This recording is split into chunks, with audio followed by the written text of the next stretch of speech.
कौन थे वो राजा जिनको स्वयं रावण भी देता था टैक्स?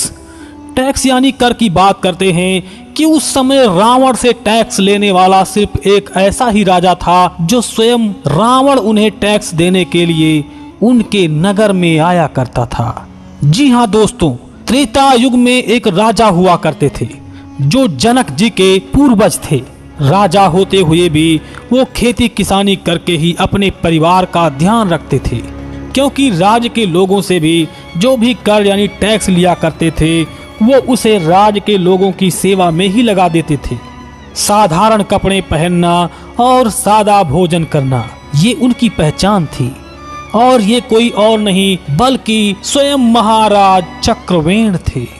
एक बार राजा चक्रवेण के नगर में एक बहुत बड़ा उत्सव हो रहा था।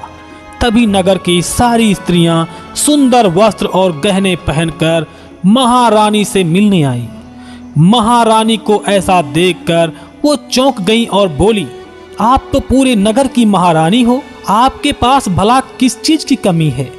फिर भी आप उत्सव के लिए तैयार क्यों नहीं हुई? आपने इतने सादे कपड़े क्यों पहन रखे हैं? आपके कपड़े और आपके गहने तो हमसे सुंदर होने चाहिए, फिर भी आपने श्रृंगार क्यों नहीं किया है? रानी ने उनसे कुछ नहीं कहा, लेकिन उन स्त्रियों की बात को सुनकर बहुत दुखी हो गई। शाम के समय जब राजा चक्रवेण वापस अपने रानी के पास पहुंचे तो रानी ने उन्हें सारी बातें बता दिया। आज मुझे अपनी प्रजा की स्त्रियों के सामने बहुत शर्मिंदा होना पड़ा। जहां एक ओर वो सुंदर वस्त्र और गहने पहनी थी, वही मैं उनके सामने साधारण से गहने और साड़ी पहन के खड़ी थी। राजा ने कहा कि हम अपने खर्च को खेती किसानी से चलाते हैं, उससे जो भी हमें कमाई होती है उसमें मैं तुम्हारी जरूरतों को पूरा करता हूँ। ऐसे में तुम्हारे गहने कैसे बनवाएं? पर तुम्हारी खुशी का ध्यान रखना भी मेरा कर्तव्य है। इतना कहकर राजा ने अपने सैनिकों को बुलाया और उससे कहा, तुम लोग लंकापति रावण के पास जाओ और उससे बोलो कि राजा चक्रवेण आपसे कर के रूप में कुछ सोना मांग रहे हैं। उधर दूत के मुंह से कर की बात सुनकर रावण हंसने लगा और बोला, अरे मूर्खों की कमी थोड़े ही संसार में, इस राजा की हिम्मत तो देखो, लंकापति रावण से कर मांग रहा है। इतने में वो दूत बोला, लंकेश आपको कर तो देना ही पड़ेगा, खुशी से दे दो, आपके लिए ही अच्छा होगा।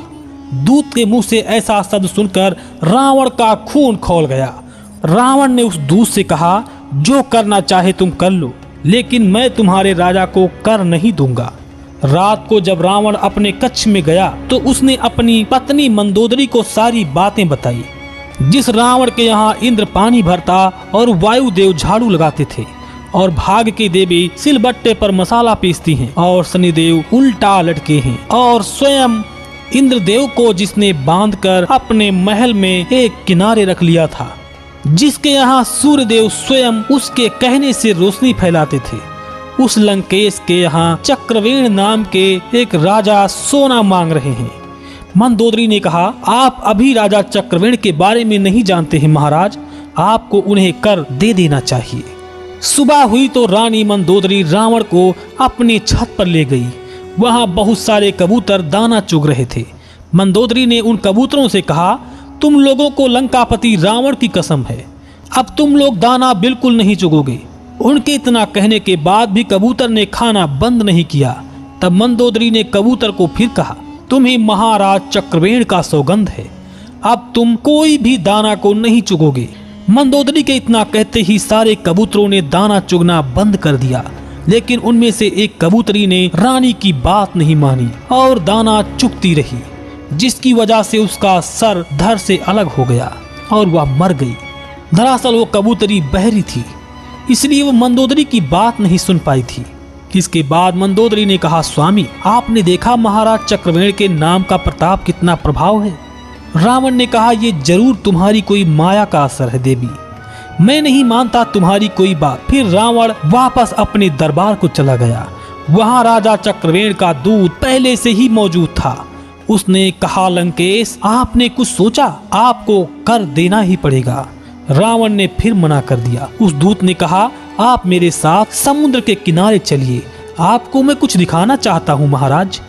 रावण उस दूत के साथ समुद्र के किनारे पहुंचा। दूत ने वहां पर बालू से हूबहू लंका के समान ही एक नई लंका बना दिया, जो बालू की रेत की बनी थी। रावण बोला, तुम तो बहुत बढ़िया कारीगर हो, तुमने बालू की बिल्कुल वैसी ही लंका बनाई है जैसी मेरी लंका थी। दूत ने कहा, अब आप बस देखते जाइए महाराज। उस दूत ने राजा चक्रवेण का नाम लेकर बालू की लंका का एक द्वार तोड़ दिया।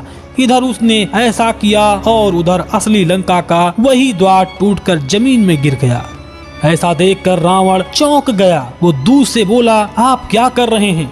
उस दूत ने कहा, अगर आप मेरी बात को नहीं मानेंगे तो मैं आपके एक एक दीवारों को, हर तरीके से आपकी पूरी लंका को मैं तहस नहस कर दूंगा, क्योंकि मेरे महाराज चक्रवेण के नाम में इतना ज्यादा प्रभाव है कि मैं जो चाहूँ वो कर सकता हूँ। रावण ने उनकी बात मान ली और कहा, तुम जितना चाहो उतना सोना ले जा सकते हो, लेकिन इस घटना के बारे में किसी से मत बताना।